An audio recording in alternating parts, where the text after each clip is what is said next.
E a gente segue falando sobre essa questão da saúde mental, só que dessa vez com as terapias alternativas, que são verdadeiras aliadas no processo de cura da depressão e da ansiedade. A terapeuta Adelina Soares de Lima já está aqui conosco e vai nos explicar um pouco sobre algumas terapias alternativas, não é isso, Adelina? Boa tarde, seja muito bem-vinda aqui ao Ver Mais, prazer te receber. Boa tarde, obrigada pelo convite.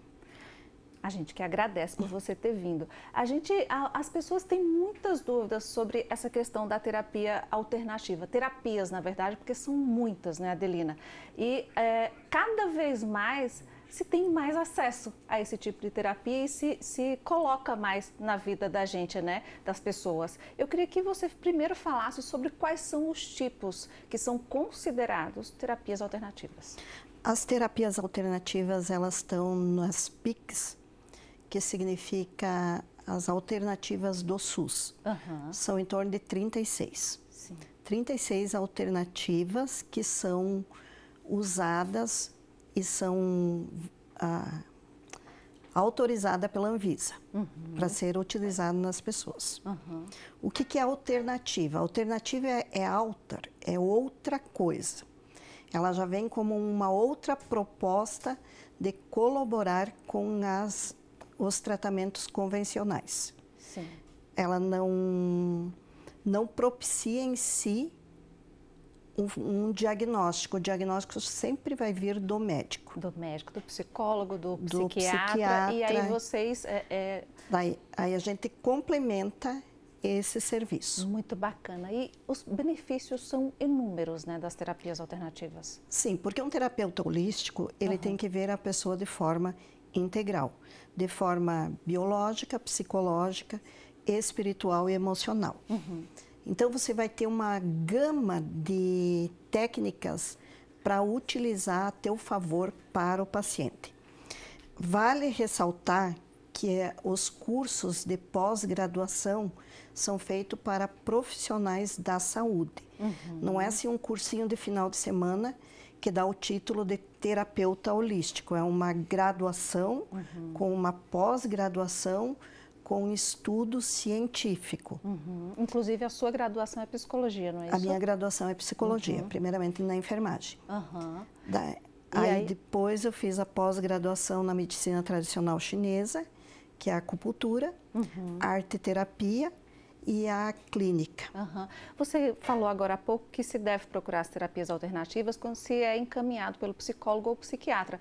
Mas a gente também, às vezes, vai lá receber um reiki, quer fazer essas outras terapias, mesmo que não seja encaminhada, né? Eu queria que você falasse quais são, assim, o que muda para quem recebe essas terapias, né? Porque tem gente que ainda não foi, sabe o que é, mas ainda não fez um reiki, por exemplo, uma acupuntura, por exemplo. Então, fala um pouquinho desses dois, que são, acho que, os mais comuns, né? Que as pessoas mais procuram, sobre os benefícios mesmo que a gente recebe. Eu vou começar falando, Renata, desculpa, pela acupuntura. Pois não, fique à vontade. A acupuntura é uma pós-graduação.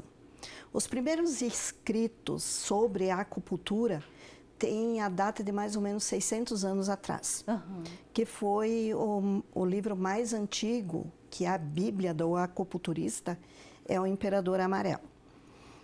Na China, já era usado antes. Os antropólogos acharam muitas escama de tartaruga, ossos que eram usados para puncionar energeticamente o paciente para equilibrar. O que acontece com a acupuntura?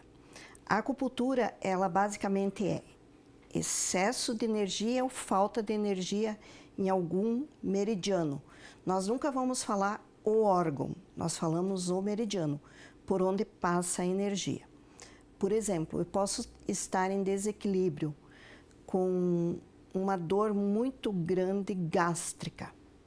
Aí eu tenho que ter uma escuta desse paciente, eu tenho que analisar ele de forma holística, como um todo, entender o convívio dele, o trabalho dele, como ele está inserido socialmente, como está a vida dele no momento e como foi antes. Aí eu vou criar um protocolo, cada indivíduo tem seu protocolo, não existe protocolo pronto. Sim. Aí eu vou criando o meu protocolo de intervir nesse paciente, nos pontos específicos. Mas quando você cria esse protocolo, em que momento é que a acupuntura ela auxilia, que é o nosso tema de hoje, a questão da depressão, da ansiedade, do Setembro Amarelo mesmo? A gente está preocupada com as pessoas. E eu queria que você falasse sobre os benefícios. O que é que acontece quando a pessoa faz a acupuntura ou o reiki? Tá. Eu fiz um curso recentemente, uma pós-nova, né, com o professor René. O professor René, ele ficou na China durante 5 anos. Ele só estudou a acupuntura nos aspectos emocionais. Sim. Como que é feito para um tratamento de depressão na acupuntura? Eu tenho uma técnica que eu vou desde o intrauterino. Eu vou tratando com um protocolo para cada pessoa, frisando. Eu vou começar desde o intrauterino até chegar no dia atual, na queixa atual. O que eu procuro fazer nisso? Basicamente, tirar energia do fogo e aumentar a energia de água ou terra, que a pessoa entra num equilíbrio emocional. Ela é fascinante porque na primeira sessão já a pessoa sai diferente, ela sai leve, calma. Dentro da acupuntura nós temos o toque, que tu vai fazer a palpação.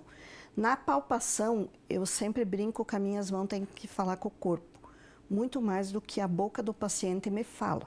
Então, eu vou tocando em locais específicos e vou vendo onde tem excesso de energia ou tem falta de energia. Aí eu vou fazendo o meu protocolo. Às vezes, o paciente não fala, porque pós-Covid aumentou muito a depressão, aumentou muito o isolamento. Sim. Então, a acupuntura vem auxiliando muito esses pacientes a estar em contato novamente com a sociedade. Por exemplo, um bebê que nasceu, que a mãe engravidou durante o início da pandemia, é um bebê que tem dificuldade de socializar. Ele hoje está com 3 anos. O melhor lugar para essa criança é a casa do pai e a mãe. É onde ele se sente mais protegido. O que a gente tem que fazer? Tratar o bebê ou a mãe? É uma pergunta que se faz. Vem o bebê. Aí eu tenho que ouvir a mãe e conseguir fazer com que a mãe se solte um pouco, deixe esse filho sair de perto dela, deixe esse filho ter contato com a vida. O Reiki. O Reiki quem criou foi o Mikao. Ele ficou na montanha, interagindo sozinho, até ele descobrir os 7 chakras. Como uma coisa está ligada na outra. Na acupuntura, os 7 chakras, a gente fala de vaso governador e vaso de concepção. Então, eu tenho muito mais sucesso quando eu coloco os pontinhos com as agulhinhas e faço uma meditação e a pessoa vai tranquilizando. Aí me beneficio de uma outra pós-graduação, que é a arte-terapia. Aí eu faço aquela leveza, depois levo para uma salinha, a pessoa brinca com a arte. Porque desde os primórdios, o homem, ele usa da arte para a comunicação. Desde os primórdios.